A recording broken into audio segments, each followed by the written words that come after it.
उसने कभी नहीं कहा कि मांगो, उसने कहा जस्ट रिसीव, क्योंकि मैंने पहले तुम्हारे लिए प्रोवाइड किया हुआ है। Yes, Lord, amen. अगर यीशु मसीह ने कोड़े खाए तो चंगाई मांगनी नहीं, अभी चंगाई के लिए यीशु मसीह ने कोड़े खा लिए। Amen. आपको अभी भी मांगना है क्या? जब जो चीज दाम चुका दिएगा तो आप, भाई मेरा पैकेट का है, पार्सल का, मैंने पेमेंट कर दिया है। Such a Lord, amen. अब अगर आपके पास पेमेंट नहीं है तो आप मांग सकते हैं, सब थोड़ा मुझे मिलेगा क्या? तो जो लोगों को यीशु मसीह के कोड़े खाने पर, यीशु के लहू बहाए जाने पर, यीशु मसीह के मारे जाने पर शक है, वे लोग मांगते। लेकिन जो विश्वास करते कि यीशु मसीह मेरे लिए मरा, जो विश्वास करते कि यीशु मसीह ने मेरी बीमारी के कोड़े खाए, वे रिसीव करते। Amen. और मैंने रिसीव किया है, ना कि मांगा है, क्योंकि यीशु मसीह मेरे लिए छुड़ा करके लाया और उसने कहा बच्चे से ले लो, जाओ तुम्हारी बेटी चंगी हो गई, उठ अपनी खाट उठा और चल फिर। जस्ट रिसीव, केवल ग्रहण करिए आसान। आप जो चाहते हैं आप ग्रहण करिए, क्योंकि परमेश्वर आपको इससे पहले से ही दे चुका है। उसने कहा वो देश में तुम्हें देता हूं, जाकर उसे ले लो। Amen. परमेश्वर ने आपको चंगाई दी है, ले लीजिए। आशीष दी है, ले लीजिए। पवित्र आत्मा दिया गया, ले लीजिए। जो भी आप चाहते हैं कि प्रभु आपको दे, वो पहले दे दिया गया है। सब कुछ का दाम चुकाया गया है। हमारे पास एक बिल है, इस पर लिखा पेड। Amen. आमीन। हमारे पास एक बिल है जिस पर लिखा हुआ है पेड। Amen. किसने पेड किया? मेरे मम्मी ने, मेरे पापा ने, मेरे रिलेटिव से, मेरी गवर्नमेंट ने, मेरे प्रभु यीशु मसीह ने। Amen. Glory. हालेलुया। Amen. प्रभु का धन्यवाद हो कि हम यीशु मसीह की भलाइयों का आनंद मना रहे, यीशु मसीह की कुर्बानियों का आनंद मना रहे। मुझे आज तक समझ नहीं है कि अभी कुछ दिन पहले गुड फ्राइडे आया था, तो उसे उस दिन लोग मातम क्यों मनाते हैं? सही बात है, amen. कथनी और करनी बड़ा फर्क, कहते गुड फ्राइडे और मनाते मातम है। सही बात है।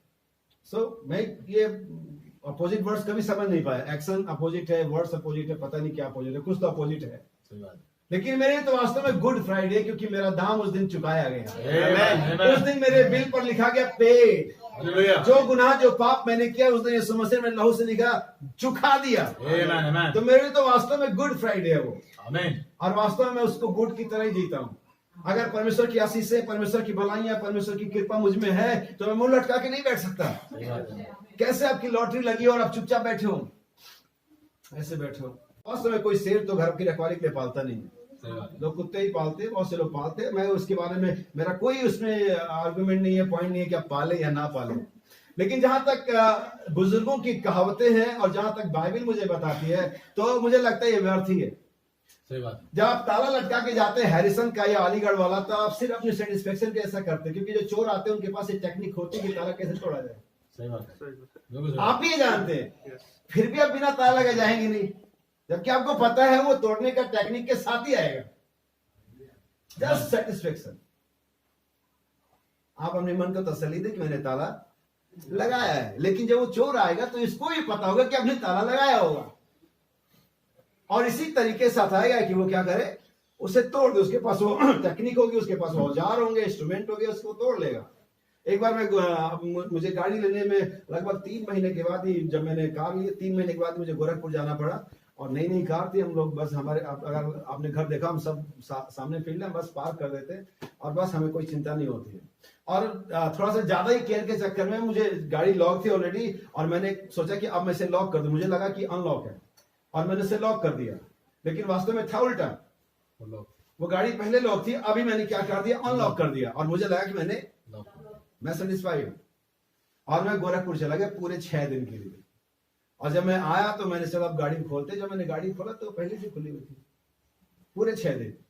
3 महीने पुरानी गाड़ी थी, शायद रिबन वगैरह भी लगे होंगे।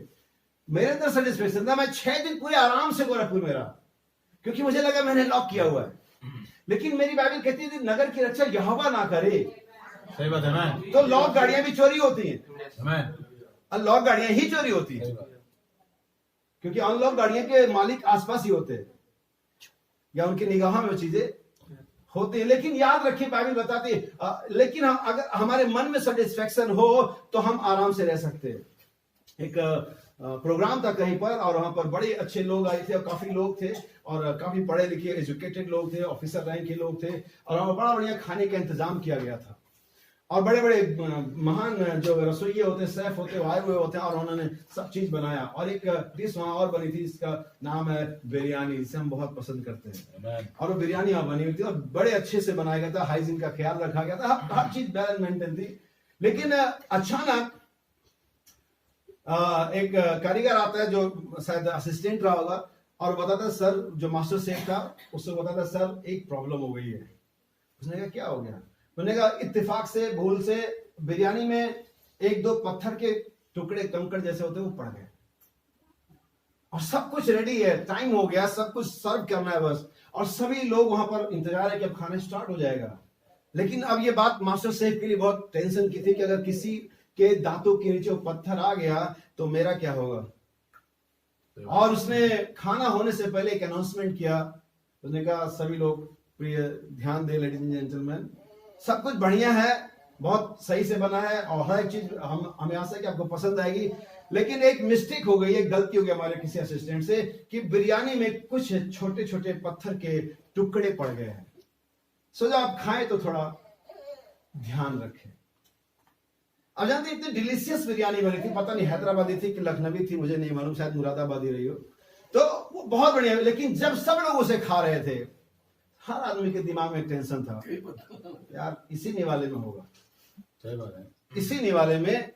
सो वहां पर बिरयानी के क्वालिटी के बारे में, चावल की क्वालिटी के बारे में, टेस्ट के बारे में कोई बात नहीं कर रहा। हर आदमी हर निवाले के साथ टेंशन के साथ खा रहा। क्यों? कहीं पत्थर ही नहीं आ गया। इसी को टेंशन कहते हैं। और दूसरे साइड में अगर जिसने अनाउंसमेंट नहीं सुना होगा, सही बात है, आ गया तो क्या होगा? कितने आते रहते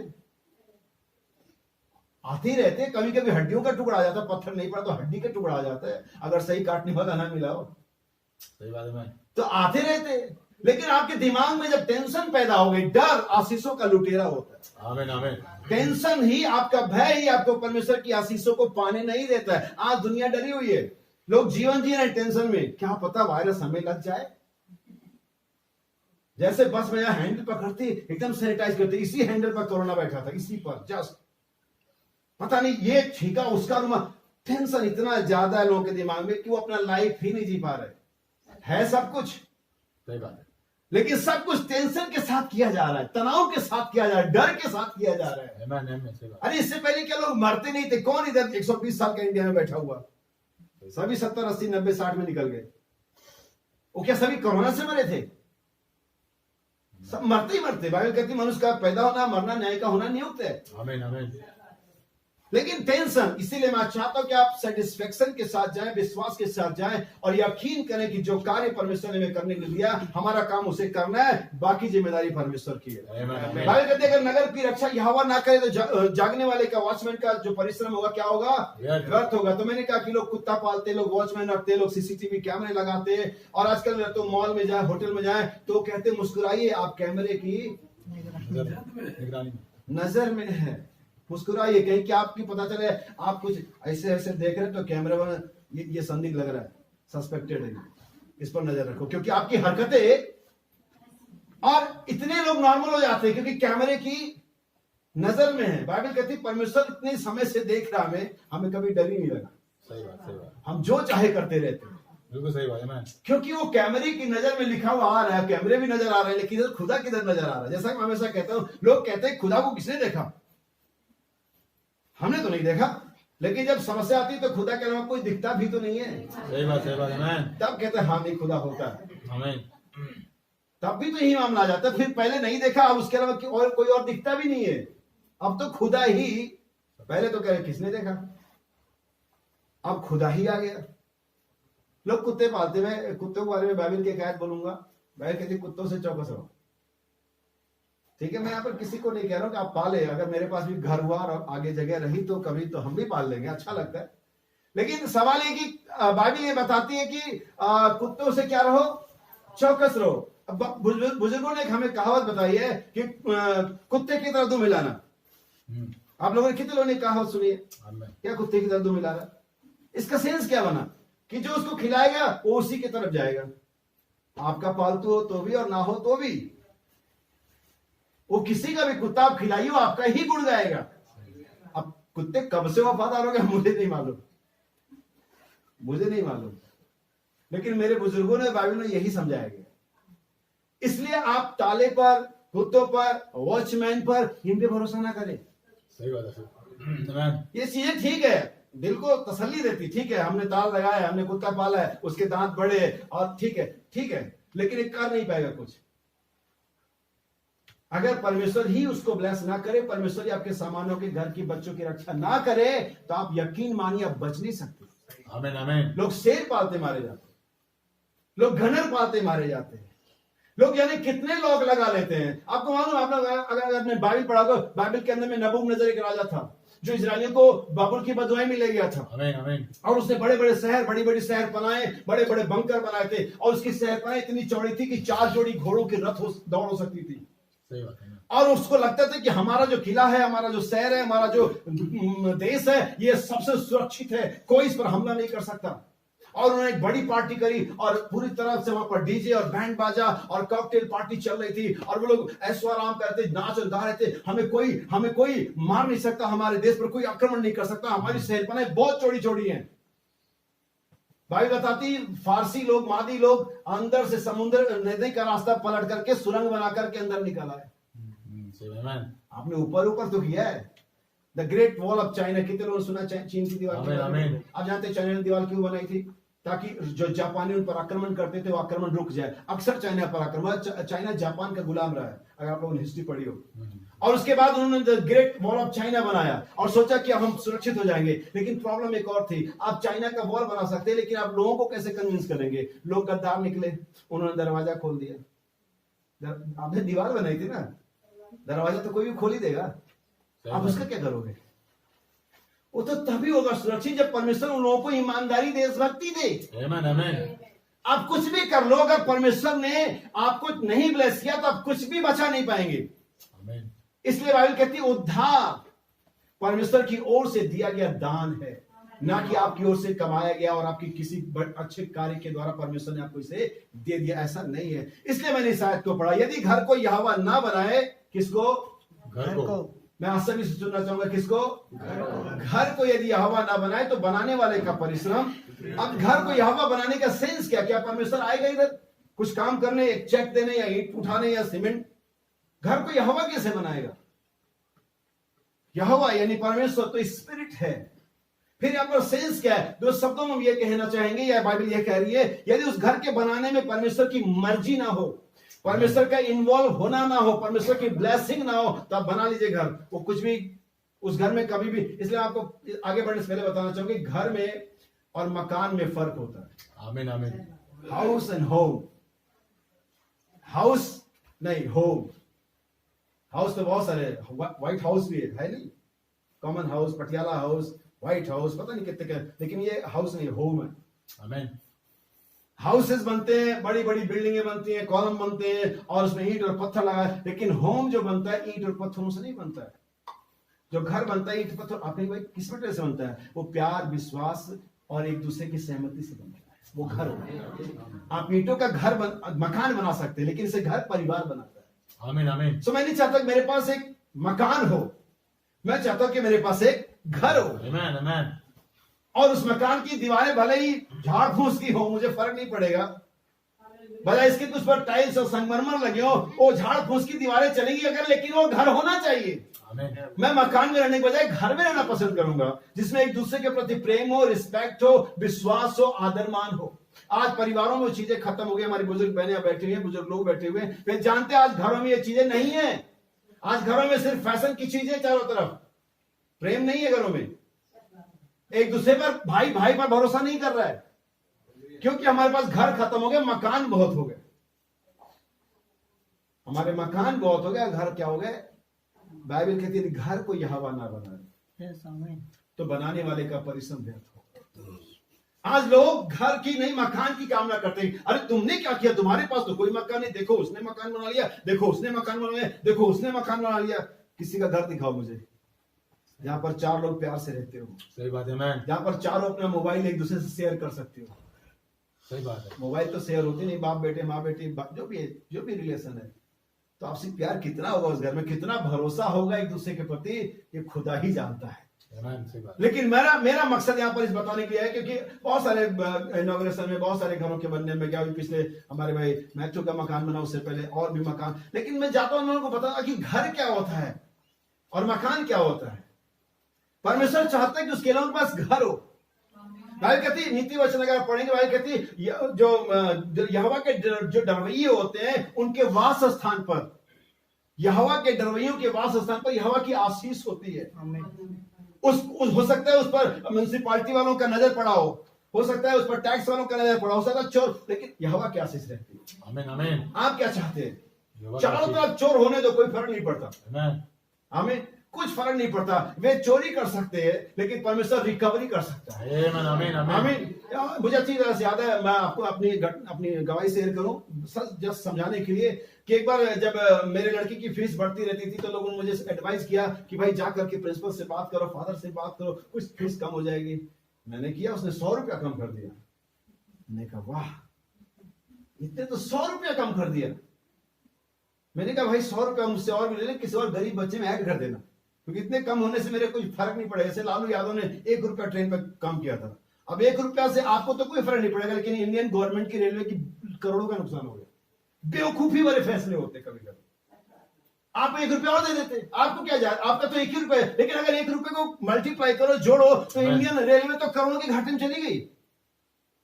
बेवकूफ लोग फैसले करते हैं, और जब सत्ता बेवकूफों के हाथों में देते, जो हालत आज हमारी है शायद इससे ही बुरी हो जाए देश की।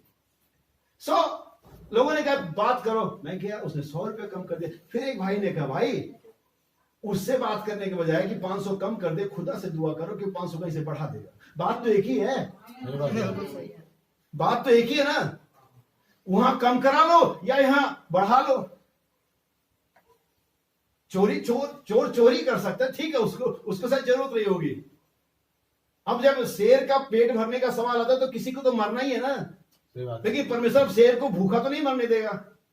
तो चोर भी तो किसी वजह से, चलो जो भी ले ही जा रहा है, तो परमेश्वर आपका चोरी, परमेश्वर आपको रिकवर कर देगा। उसका भी काम चलने दो, उसका हिसाब किताब वो देगा जैसा भी कर रहा है। लेकिन यहां मैं बात करूं परमेश्वर के वचन के द्वारा एक घर कैसे बनता है। आमीन। मैं आपके लिए एक आयत पढ़ूंगा, इब्रानियों की पत्री 3 अध्याय है और इसकी 4 आयत है, और ये भाई मैथ्यू ने जो घर बनाया वहां पर ये लिखा हुआ है, और मैं चाहता हूं आप इन बातों को, इन आयतों को याद रखें ताकि आप आगे बढ़ सके। हिब्रू चैप्टर 3 वर्स 4, क्योंकि हर एक घर का कोई ना कोई बनाने वाला होता है, पर जिसने सब कुछ बनाया वह परमेश्वर है। जिसने सब कुछ बनाया वो कौन है? परमेश्वर। हर घर का कोई ना कोई बनाने वाला होता है, उस घर के बाहर नेम प्लेट लग जाती है, mister and missus Brar house, और जो भी है, mister so and so, mister so and so, Pandey निवास, रौतेला निवास, जो भी है, और उस पर नाम लग जाता है कि ये घर इनका, और इन्होंने, परमेश्वर ने कभी अपना नेम प्लेट पृथ्वी पर नहीं लगाया, जबकि हम सब जानते हैं कि उसने इसे बनाया। आमीन आमीन। वो जानता है मैंने इसे बनाया, मैंने इसे क्यों बनाया। बाइबल कहती है हर एक घर का कोई ना कोई बनाने वाला होता है। आमीन। लिटरली और स्पिरिचुअली दोनों तरह से हमें बात करेंगे। हर घर का कोई ना कोई बनाने वाला होता है, लेकिन जिसने सब कुछ बनाया वो कौन है? परमेश्वर है। और इसने उसको किसी मकसद के लिए बनाया, खेल खेल में नहीं बनाया। जैसे बच्चे घर घरौना खेलते, घर बनाते और फिर उसे तोड़ देते। परमेश्वर कोई बच्चा नहीं है, परमेश्वर है, मैच्योर है, वो आदि से अंत, शुरुआत से अंत तक जानता है वो क्या कर रहा है और क्यों कर रहा है। बाइबल कहती है पृथ्वी नाश होने की नहीं बनी है। परमेश्वर ने इसे एक बार जल पड़ने से डिस्ट्रॉय किया, बल्कि इसका नक्शा बदल दिया, लेकिन खत्म नहीं किया इसे। किसी मकसद के लिए बनी है ये पृथ्वी, और परमेश्वर इस पृथ्वी पर अपने आप को प्रेजेंट करने के लिए अपने बेटे और बेटियों को रखा और पृथ्वी का कंट्रोल उनके हाथों में दिया। फूलों और फलों इस पृथ्वी पर भर जाओ, इसे अपने कंट्रोल में रखो। ये हमारी है, ये हमारे अंडर कंट्रोल में। और यही वजह कि जब पृथ्वी के लोग बिगड़ गए, जब मनुष्य ने दशा बिगाड़ ली, और पृथ्वी फिर से परमेश्वर के पुत्रों का यानी कि लीगल ऑनर का इंतजार कर रही है। आमीन आमीन। ये पृथ्वी हमारी लीगल है। एक बार मेरे हाथ में पेपर आने दो, फिर मैं शैतान को दिखाता हूं। हालेलुया। एक बार वसीयतनामा मेरे हाथ में आने दो, फिर मैं बताता हूं किसकी है। आमीन। ये हमारी, इसे हमें दिया गया था। लो इसे तुम्हारी, इसे मैं तुम्हें देता हूं, राज्य करो। इसे हमें दिया गया था, लेकिन किसी वजह से, किन्हीं कारणों से हमारे हाथों से छूट गई कुछ समय के लिए। लेकिन यीशु आता है और इसे फिर से छुड़ाता है, दाम चुकाया जाता है और फिर से उनके हैंड ओवर किया जाता है जो यीशु मसीह के लहू पर विश्वास करते हैं, जो बपतिस्मा लेते हैं, जो परमेश्वर की योजना को, जो उद्धार का योजना उसे ग्रहण करते हैं। उन बातों में जाने का मेरे पास समय, लेकिन परमेश्वर ने पृथ्वी को बनाया ताकि अपने प्रेम को फैलाए, अपने गुणों को प्रकट करे, अपने उन सारे चरित्र को दिखाए जो परमेश्वर में है। Amen. लेकिन उस प्रथम बेटे और बेटी ने आदम हवा ने इस प्लान को ज्यादा देर तक चलने नहीं दिया, क्योंकि वहां पर कहीं ना कहीं अपना इंटेंशन, अपना स्वार्थ आ गया था जो कि हवा के अंदर में था। और जैसे ही चीजें हुई, पृथ्वी परमेश्वर के बच्चों के हाथ से आउट ऑफ कंट्रोल हो गई। बाइबल कहती सारी पृथ्वी अभी भी शैतान के हाथ में है। बहुत से लोग सोचते हैं परमेश्वर के हाथ में है, नहीं अभी नहीं है, लेकिन एक दिन बहुत जल्दी होने वाली है। हालेलुया। इससे पहले कि हो, हमें डेमोन्स्ट्रेट करना पड़ेगा कि हम किधर से हैं। सवाल कहते हैं हर एक घर का कोई ना कोई बनाने वाला था, लेकिन जिसने सब कुछ बनाया वो कौन है? परमेश्वर है। आमीन। और हम उस सब कुछ बनाने वाले को जानते हैं। आमीन आमीन। और हम ये भी जानते हैं कि उसने इस पृथ्वी को क्यों बनाया। हम ये भी जानते हैं कि इस पृथ्वी पर क्या हो रहा। हम ये भी जानते हैं कि इस पृथ्वी का क्या हश्र होने वाला। अगर आप प्रकाशित वाक्य में जाके पढ़ेंगे, वह कहती ऐसा एक समय आएगा कि आसमान के जो तत्व तप्त होकर पिघल जाएंगे।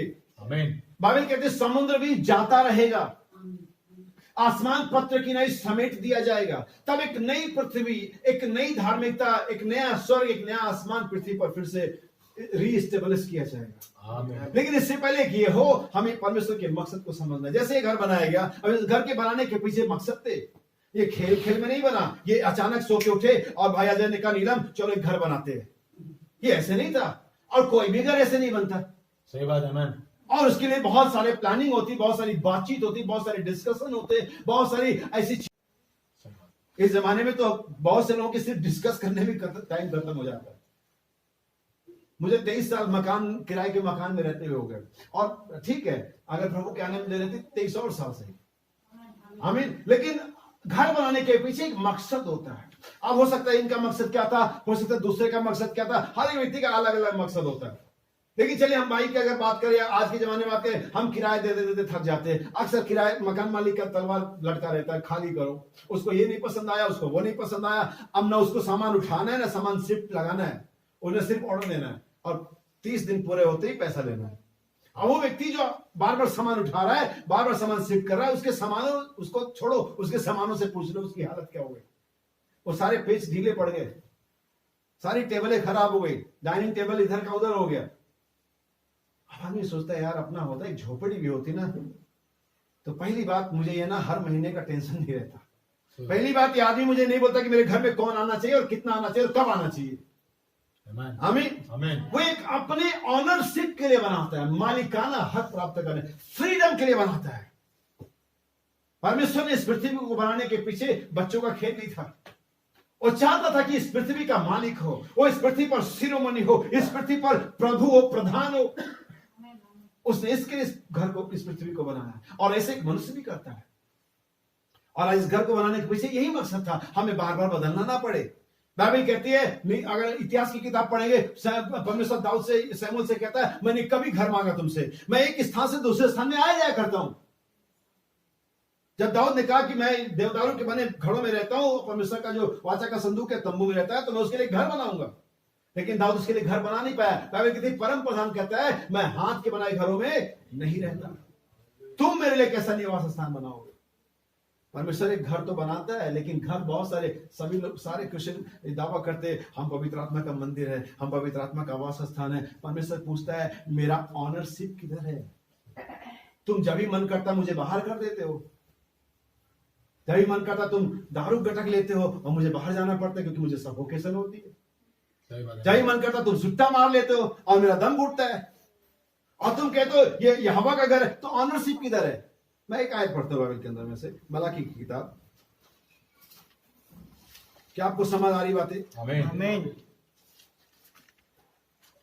चैप्टर 1 वर्स 6, मलाकी नबी किताब, आखिरी किताब पुराने नियम की, पहला अध्याय 4-6 वचन। पुत्र पिता का हाँ। और दास स्वामी का आदर करता है। यदि मैं पिता हूं तो मेरा आदर मानना कहाँ है। यदि मैं पिता हूं तो मेरा आदर मानना कहाँ है। हालेलुया। ध्यान सुनिए, अगर बच्चों को, टीनेजर्स को गवर्नमेंट अधिकार देती है कि माँ बाप उन पर अत्याचार ना करें, तो हमारी गवर्नमेंट, हमारा कानून ये भी अधिकार देता है कि पुत्र अपने पिता का आदर करे। आमीन आमीन। अगर कानून नहीं करता मत करने, लेकिन बाइबल कमांड करती है। सही बात है मैन। कितने लोगों को बाइबल में वो आज्ञा मालूम है? जरा कोई भी बच्चे या कोई भी बताता है माता पिता के बारे में 10 आज्ञाओं में से कौन सी आज्ञा है? क्या है? माता पिता नहीं है, पिता और माता, इसीलिए मैंने पूछा। ऑलमोस्ट जगह यही हमारे दिमाग में पड़ा हुआ है। सही बात है। माता पिता नहीं सर, बाइबल को पढ़े, ध्यान से पढ़े, देखें, लिख पिता माता। मैं हिंदू रिलीजन से आया हूं, मेरा पीछे हिंदू परिवार है और वहां पर माएँ बहुत हैं, और मैं पिताओं को ढूंढता हूं तो मुझे मिलते नहीं। फिर मैं आया इधर, मैंने कहा इधर तो पिता ही है, और वो पिता जो अपने आप में सब कुछ करने में सामर्थ्य है। हालेलुया। वो अपने आप में सब कुछ करने में सामर्थ्य है। वो उसका नाम है एलोहीम। इसका अर्थ होता है वो जो अपने आप में सब कुछ करने में सामर्थ्य हो, जिसको किसी की सहायता की जरूरत ना पड़े कि मैं ये करना चाहता हूं, क्या आप मेरी सहायता करेंगे? वो एक ऐसा पुरुष, एक ऐसा पिता है जो बच्चा पैदा करने के लिए किसी स्त्री को नहीं पकड़ता, क्या प्लीज आप मेरी सहायता करेंगे, मैं चाहता हूं पुत्र मेरे पास। मरियम ने बात कही कि प्रभु आपके पुत्र कैसे होगा, मैं तो किसी पुरुष को नहीं जानती। उसने कहा मैं एलोहीम हूं, मुझे पुत्र पैदा करने के लिए किसी पुरुष की जरूरत नहीं है, मेरे वचन में सामर्थ्य है कि मैं पुत्र पैदा कर सकूं। क्या आप समझ पा रहे बातों को? आमीन आमीन। सो बाइबल कहती है यदि मैं पिता हूं तो मेरा आदर मानना कहां है? और आगे क्या कहता है? यदि मैं पिता हूं तो मेरा आदर मानना कहाँ है, और यदि मैं स्वामी हूं। यदि मैं स्वामी हूं, यहां पर आ जाता है आपका ऑनरशिप। प्लीज जहां बैठे वहीं बैठे रहे, जो बात में आएंगे अपने आप बैठे, ठीक है? यदि मैं स्वामी हूं तो मेरा भय मानना कहाँ तो है? मेरा भय मानना कहां है? पर कोई घर बनाता है, ये भाई अजय ने इसलिए घर बनाया कि यहां पर मालिक हो सके। आमीन। यहां पर कोई डंडा सर पे ना लटकाओ कि कब आना है और कब जाना है, कितने लोग आने हैं और कितने लोग नहीं आने। ऑनरशिप, मालिकाना हक। परमेश्वर ने अगर घर बनाया, परमेश्वर ने अगर पृथ्वी बनाई, अगर परमेश्वर ने आपको अपना रहने का घर बनाया है, तो परमेश्वर पूछता मेरा मालिकाना हक किधर है? जब भी तुमको मन करता तुम मसीह चोंगा पहले, तो जब भी तुम मन करता मसीह चोंगा उठा दे, रख दे तो नीचे। सही बात। मैं कब मालिक बनूंगा? तुम मुझे कब तक अंदर बाहर करते रहोगे? मेरे भाई और बहन, मैं चाहता हूं कि परमेश्वर हम जो एक घर बैठे ना, क्योंकि बाइबल कहते हैं हम पवित्र आत्मा की मंदिर है, तुम्हारी देह पवित्र आत्मा का घर है। आमीन। तो मैं चाहता हूं कि परमेश्वर को इस घर का मालिकाना हक मिले। आमीन। परमेश्वर इस घर का मालिक हो सके। यस, उसकी मर्जी से मैं चलूं, ना कि मेरी मर्जी से वो चले। आमीन। क्या आप समझ रहे हैं मैं क्या कह रहा आमीन, आमीन, हूं? आमीन। मैं एक और आयत पढ़ूंगा, एक घटना आपके सामने रखना चाहूंगा, और ये लूका के सुसमाचार में मिलेगा आपको। 19 अध्याय है, और ये चुंगी लेने वाले जक्कई का एग्जाम्पल है। ध्यान से सुनिए, थोड़ी देर अपने ध्यान को वचन की ओर लगाइए। इसके बाद जरूर आपके लिए रिफ्रेशमेंट है, मेरे ख्याल से डिनर जो भी होगा मिल जाएगा, लेकिन थोड़ा देर ध्यान परमेश्वर के वचन की ओर लगाइए। सातवीं ऐसे पढ़े।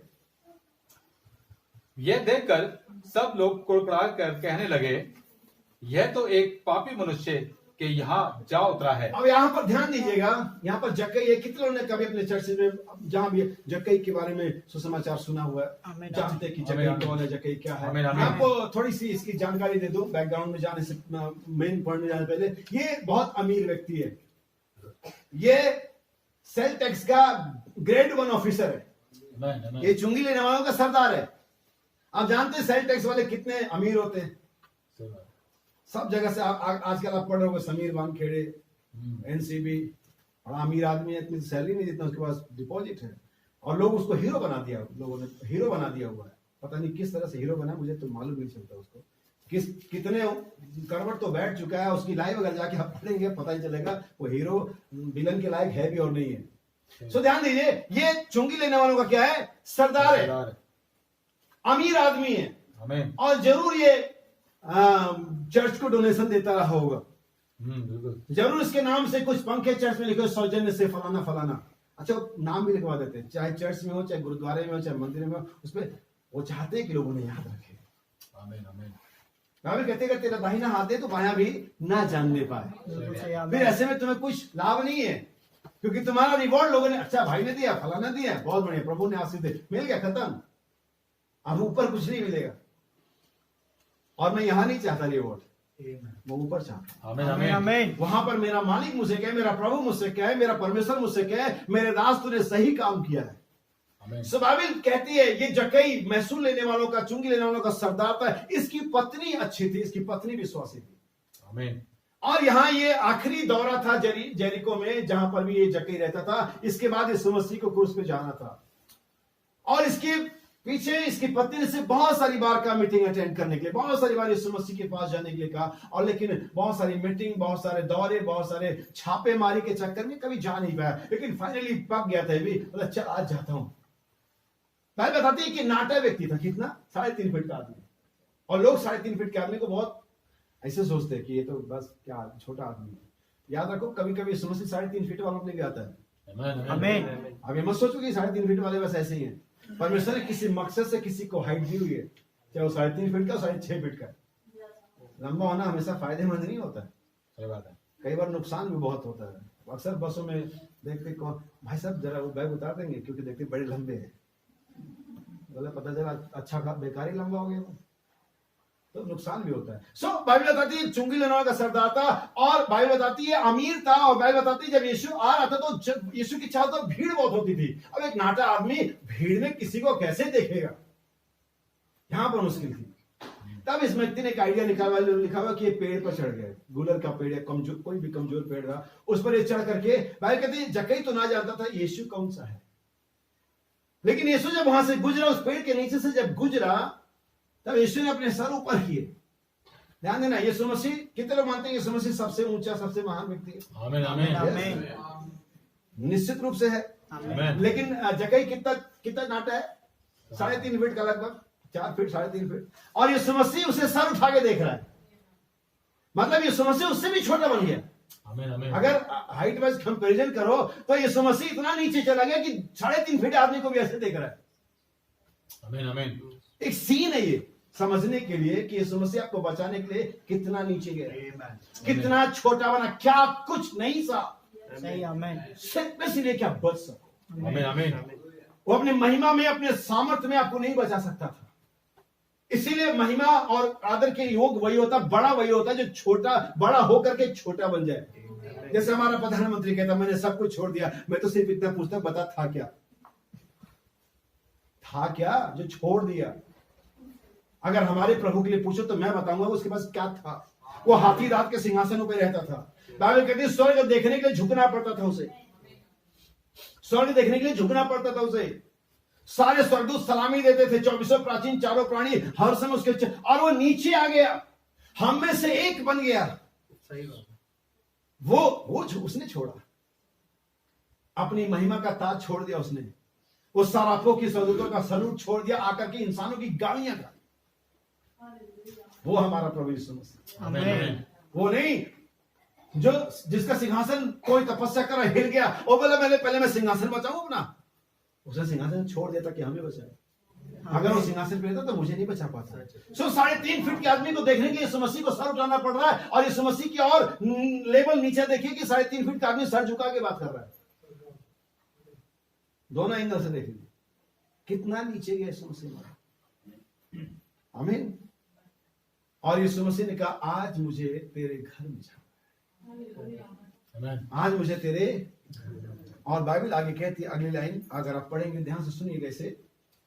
जक्कई ने खड़े होकर प्रभु से कहा, खड़े होकर प्रभु से कहा, हे प्रभु देख मैं अपनी आधी संपत्ति कंगाल को यहां देता पर कोई बातचीत नहीं, कोई प्रीचिंग नहीं है जक्कई के साथ यीशु मसीह की, कि यीशु मसीह ने जक्कई को बताया कि जक्कई देख तू जो कर रहा है अच्छा नहीं कर रहा है, जक्कई देख हमें धन के पीछे नहीं भागना चाहिए, जक्कई देख तू सुधर जा। कुछ प्रीचिंग नहीं है, सही बात है। सिर्फ यीशु आया है। तब यीशु आया, आमीन तब यीशु आया। आमीन। आमीन। इसकी पत्नी यीशु के बारे में जानती थी, शायद सुबह शाम की दुआ करती थी। इसका पति भी कभी कभी चर्च जाता होगा, वो धार्मिकता को पूरा करता होगा, जो भी है, लेकिन इस घर में एक चीज थी, उद्धार भी था। सही बात है। इस घर में पैसा था, इस घर में सारे वही जैसे मैंने बताया वॉचमैन थे, गार्ड्स थे, सारी सुख सुविधाएं थी, लेकिन इस घर में उद्धार नहीं था। आमीन। इस घर में एयर कंडीशन था, इस घर में हर एक चीज थी, लेकिन इस घर में उद्धार नहीं था। ये घर था लेकिन बिना उद्धार के, बिना ब्लेसिंग के था। आमीन। आमीन। और बिना बातचीत के यीशु से जक्कई कहता है मुझे कुछ करने दे, और वो सारे काम जानते। इसने क्या करा, इसने अपनी सारी संपत्ति पहले आधा तो कंगालों को बांट दिया, और एक का 4 लौटा दिया। अगर एक का 1 भी लौटाता, एक का 2 भी लौटाता, तब भी कोई बात नहीं होती, आमीन। तब भी इसे अच्छा ही कहा जाता, लेकिन इसने 1 का 4 लौटाया। आमीन। जिसका ज्यादा माफ किया जाता है वो ज्यादा प्रेम करता है। आमीन। आमीन। ये वजह कि हमारी आराधना वे ऑफ वर्शिप बताती है हमारा थोड़ा ही माफ किया गया। लेकिन अगर आप पे ज्यादा वाक्य हो तो ज्यादा चिल्लाते हो, ज्यादा आराधना करते हो, ज्यादा आमीन बोलते हैं, आप ज्यादा प्रभु के लिए एक्साइटेड करते हैं। लेकिन आपका सिर्फ और ढीला ढाला रवैया मसीह में आने के लिए, वचन में आने के लिए आपका ढीला ढाला रवैया कुछ नहीं, जस्ट सिंपल। इसीलिए मैं आज की इस दौर की क्रिश्चियनिटी से मेरे समझ नहीं आती जो मसीहत मुझे बाइबल में देखती है। आमीन Amen. सो उसने अपने बातों को कहा और आगे सुनिए। तब यीशु ने उससे कहा, तब यीशु ने उससे कहा, आज कब? आज, जब यीशु उस घर में बैठा था, Amen. जब यीशु के चेले उस घर में बैठे थे, जब जक्कई अपने किए हुए पापों के लिए पश्चाताप कर रहा है, Amen. तब नहीं जब जक्कई बाइबल रीड कर रहा है डेली रूटीन में, तब नहीं जब जक्कई चर्च को दान दे रहा, तब नहीं जब जक्कई की वाइफ लोगों को खाना खिला रही, तब नहीं। सही बात, Amen. हो सकता है सारे काम आपके घर में रोज किए जाते हो, अचूक किए जाते हो, आप डेली बाइबल रीड करते हो, सुबह शाम की दुआ करते हो, आप गरीबों को खाना खिलाते हो, आप पादरी को दान देते हो, ये ठीक है। और हो सकता है ऐसा करते हुए आपके घर में उद्धार ना हो, जैसा इस जक्कई घर में उस दिन से पहले नहीं था जबकि ये सब कुछ किया जाता था। सही बात, Amen. अगर ये सब होता तो क्यों यीशु कहता आज? Amen. Amen. क्यों यीशु कहता आज? आज इस घर में, Amen. इससे पहले ये मकान था, इससे पहले जक्कई द ग्रेट सक्सेसफुल बिजनेसमैन का मकान था ये, Amen. लेकिन आज ये विश्वासी जक्कई का घर है। Amen. Amen. आज ये उद्धार पर जक्कई का घर है। आज ये रिच मैन का घर नहीं है, आज ये क्रिश्चियन का घर है ये। आमीन। तुम्हारा घर अमीरों का घर लग सकता है, तुम्हारा घर ऐसा घर लग सकता है, एजुकेटेड घर लग सकता है, लेकिन क्या तुम्हारा घर ऐसा लगता है कि उद्धार पाओ का घर है? तब तो बात है Amen. कि तुम्हारा घर लगना चाहिए इस घर में लोगों का उद्धार हुआ है। Praise Lord. तुम्हारे बच्चे, तुम्हारे बेटियां, तुम्हारे बहुएं, तुम्हारे भाई और बहन, पत्नी और पति लगना चाहिए उद्धार पाए लोग हैं। तुम रिच लगने में अच्छा यकीन करते हो, तुम खूबसूरत लगने में अच्छा यकीन करते हो, तुम्हें स्मार्ट लगने में अच्छा यकीन करते हो, क्या तुम्हें लगता है कि तुम्हें ऐसा लगना है कि तुम उद्धार पाए हुए हो? आज इस घर में उद्धार आया है। Amen. Amen. उससे पहले उस घर में बहुत सारी मसीह एक्टिविटी होती रही होगी, लेकिन परमेश्वर ने कभी नहीं कहा, यीशु ने कभी नहीं कहा इस घर में उद्धार आया है। घर में कब घर में उद्धार आता है, कब घर में आशीष आती है? जब यीशु आता है। Amen. Amen. वो यीशु के बारे में जानते थे, वो यीशु मसीह के बारे में जानते थे, लेकिन यीशु आया नहीं था। वो यीशु पर विश्वास करते थे, लेकिन यीशु आया नहीं था। यीशु के बारे में पढ़ते थे, लेकिन यीशु आया नहीं था। समस्या यह है कि आज हम सेम सिचुएशन में, हम यीशु के बारे में जानते, हम यीशु से दुआ करते, हम यीशु पे विश्वास करते, लेकिन बिना उद्धार किए, क्योंकि यीशु आया नहीं है। Amen. Amen. आमीन। सामरी स्त्री बहुत बढ़िया एग्जांपल है। हर प्रचारक, हर कलीसिया में बताया सामरी स्त्री का, देखो यीशु मसीह ने उसको माफ कर दिया, देखो यीशु ने उसके मन के विचारों को बता दिया। लेकिन क्या आप एक चीज देखते हैं कि इससे पहले कि यीशु ने उसके मन के विचार बताए थे, यीशु ने उसके पाप क्षमा किए होते, यीशु ने उसके जीवन का जल दिया होता, वो यीशु मसीह के बारे में जानती थी? आप कहेंगे नहीं वो नहीं जानती। मैं कहता हूं जानती थी। उसने कहा लगता है, अगर आप जानते तभी तो बोलते हैं सर। सही बात है। Amen. आपको एक्सपेक्टेशन है, कुछ अंदाजा है, कुछ लगता है जो मसीहा आने वाला था, Amen. इसका मतलब उसके बारे में जानती थी कि मसीह आने वाला। सही बात है। हो सकता है आप यीशु मसीह के बारे में आज आने वाला जानते हो, लेकिन अभी भी पाप किए चले जा रहे हैं। 1 2 3 4 5 6 सही बात है। Amen. कितने? 6 पति। यीशु मसीह के बारे में जानती थी, मसीहा का वेट कर रही थी। इसका मतलब नहीं कि अब यीशु मसीह के बारे में जानते, वेट कर रहे, इट मींस ठीक है आपका उद्धार हो गया। नहीं, जब तक यीशु नहीं आएगा। Amen. Amen. जब यीशु आके कुएं में बैठा, बातचीत हुई, कन्वर्सेशन हुआ, पाप प्रकट किए गए, पाप मान लिए गए, तब यीशु ने कहा आप जो जल मैं तुझे दूंगा वो अनंत जीवन का सोता बन जाएगा। Amen. Amen. यीशु के आने से फर्क पड़ता है, यीशु के जानने से फर्क नहीं पड़ता। इस घर में यीशु का आना जरूरी है। हम घर को बना सकते हैं, हम डेकोरेट कर सकते हैं, हम इसमें टाइल्स लगवा सकते हैं, हम इसमें एयर कंडीशन लगवा सकते हैं, हम जो चाहे इसमें सोना मरवा सकते हैं, लेकिन क्या अगर यीशु घर में ना हो? वो पीस कहां से लाओगे? वो आनंद कहां से लाओगे? Amen. Amen. Hallelujah. Praise Lord. आप रुपए से खाना खरीद सकते हो, भूख नहीं खरीद सकते। Amen. Amen. आप स्लीप वेल के मैट्रेस ला दो कितना भी बढ़िया, नींद कैसे आएगी? वो देती कंपनी, नींद कैसे आएगी उस पर? हाँ? नहीं आएगी। बाइबल कहती है परमेश्वर ने भक्तों को नींद यूं ही दान दे दी। Amen. आमीन। Amen. आमीन। स्लीप वेल वाले पैसा लेते, लेकिन परमेश्वर यूं ही। आप बना लो घर, सभी लोग, मैं ये नहीं करेंगे घर, मैं जानता हूं घर में 5 लोग रहते हैं, परमेश्वर की आराधना होती है, लेकिन कोई भी घर आप जो बना चुके हैं, जो बना रहे हैं, जो इन फ्यूचर बनाएंगे, जिनका बना हुआ है, कोई भी घर मसीह की उपस्थिति के बिना कर्ज है। आमीन। उस छोटी सी राहाब वेश्या के छोटे से घर को देखें ना, जो श्रापित शहर में था। यरीहो श्रापित शहर है, लेकिन उसके बाइबल में कहती जब इजराइल ने आक्रमण किया, चारों तरफ बम गिर रहे, चारों तरफ घर जल रहे, हर एक तरफ कोहराम मचा हुआ है, कोई किसी का मर गया, कोई किसी, लेकिन राहाब अपने परिवार के साथ आराम और चैन से थी। क्यों? उसने परमेश्वर के वचन को, परमेश्वर की जनों को अपने ऊपर डिकोत्री में स्नान दिया हुआ था। आपके चारों तरफ बीमारियां फैलेंगी, अफवाह फैलेंगी, मरी फैलेगी, महंगाई फैलेगी, और ये हो गया और वो हो गया। लोग घरों में अशांति के साथ, डिप्रेशन के साथ, अगर आप दरवाजा खटखटाने पता चला सुसाइड करके मरा हुआ वहां पर। ऐसे कितने केस रोज होते रहते हैं, लेकिन एक मसीह के घर में हालेलुया आनंद का जय जयकार रहता है। उसके घर में हो सकता है उसके राशन में ड्रम में आटा ना हो सकता, उसके राशन में तेल ना हो सकता, उसके बैंक में बैलेंस ना हो, लेकिन उसके हृदय में आनंद जरूर है। और मैं चाहता हूं कि हमारे जीवनों में यह चीज हो, घर हो और ना हो, यीशु का होना जरूरी है। बैलेंस हो ना हो, विश्वास का होना जरूरी है। और जब ये होगा तो परमेश्वर कैसे अपने लोगों को बिना घर, बिना रोटी, बिना कपड़े को छोड़ देगा। हालेलुया। पहले उसके राज और धर्म का, बाकी वस्तुएं परमेश्वर अपने आप तुम्हें देगा। वो बाकी वस्तु मालूम कैसे है? जैसे आप टेलीविजन खरीदते हो, रिमोट फ्री मिलता है। कभी रिमोट का दाम चुका है टेलीविजन खरीदने के साथ? नहीं ना। और उसके बिना वो चलेगा भी नहीं, लेकिन कंपनी उसे आपको साथ में देती है ऑटोमेटिक। परमेश्वर कहता है आप अनंत जीवन ढूंढो, राज्य ढूंढो, बाकी चीजें मैं उसके साथ ऐसे तो दूंगा। कैसे ऐसा नहीं करेगा वो?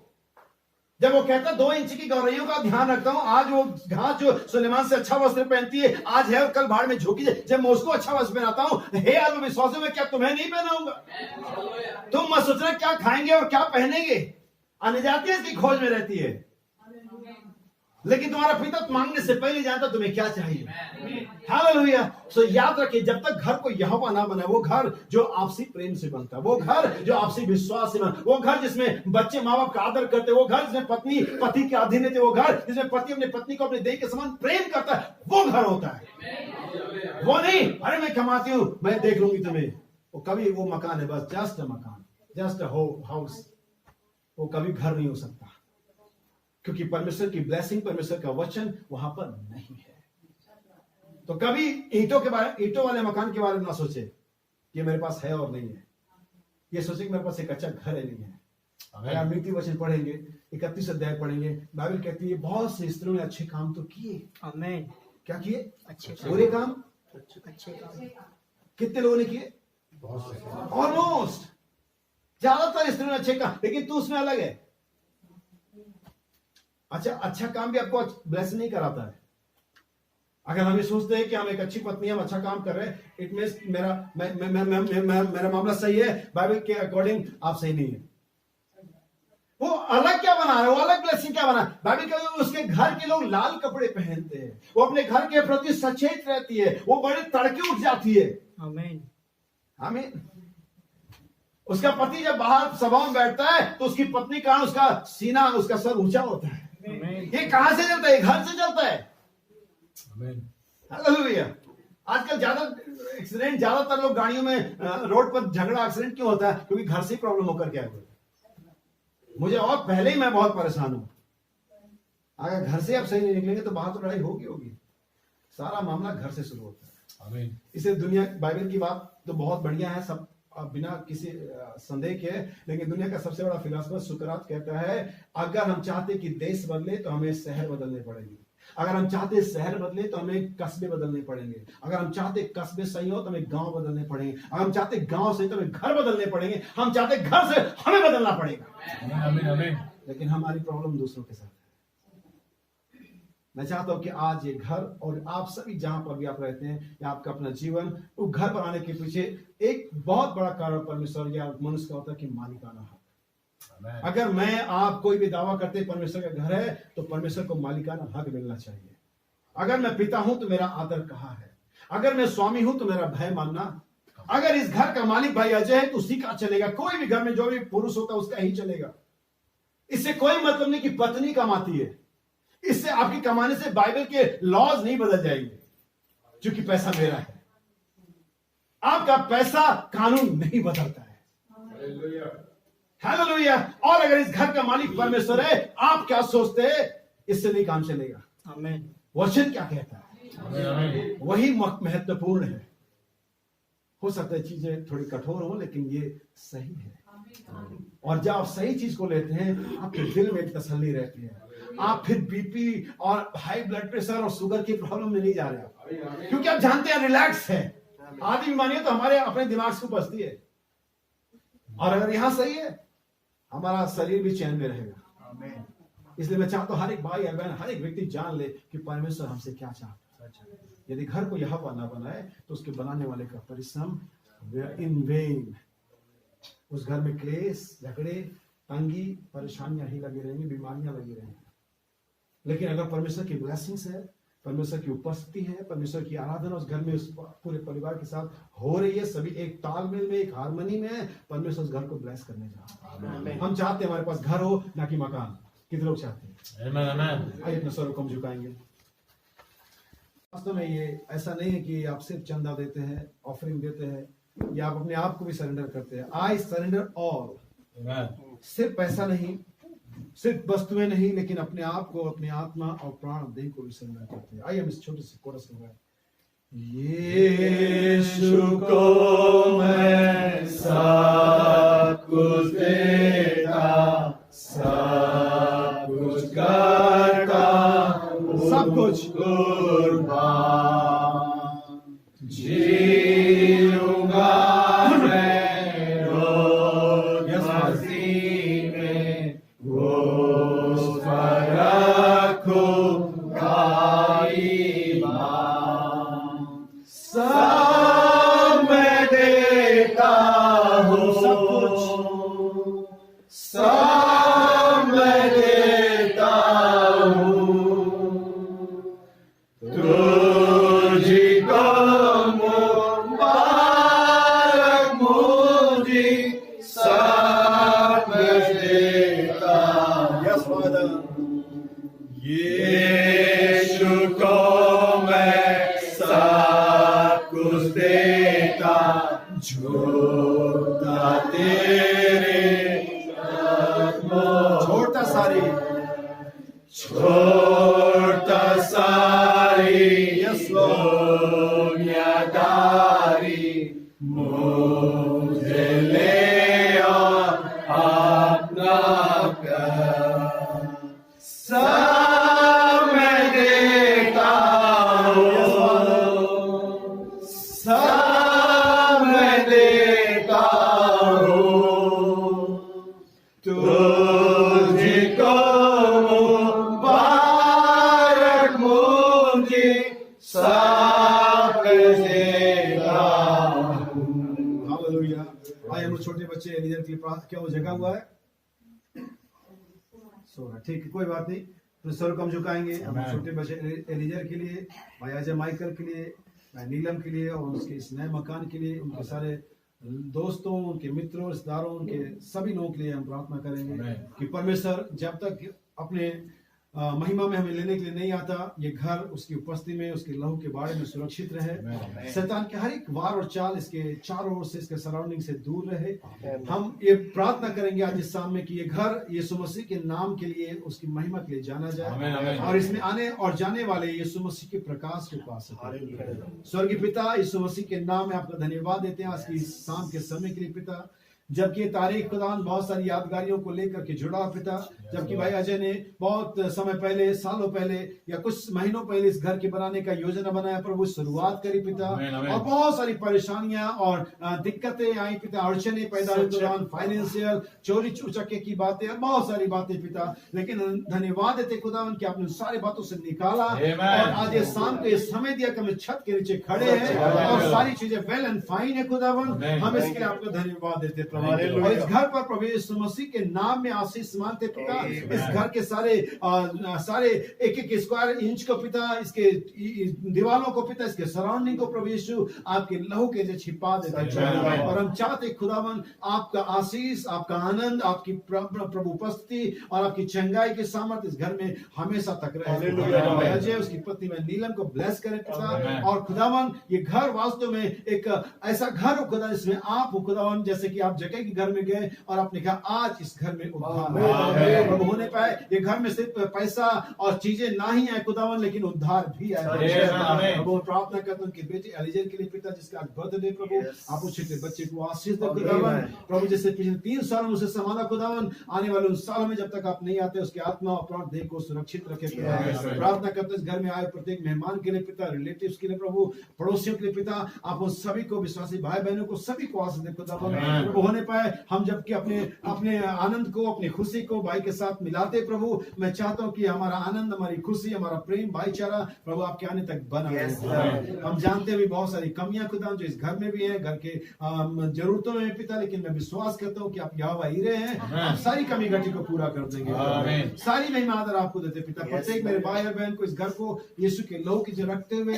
इसको आपकी महिमा के लिए डेडिकेट करते हुए प्रभु ये प्रार्थना यीशु मसीह के नाम में मांगता हूं। आमीन। आमीन। आमीन। प्रभु आप सभी को आशीष दे। God bless God bless you.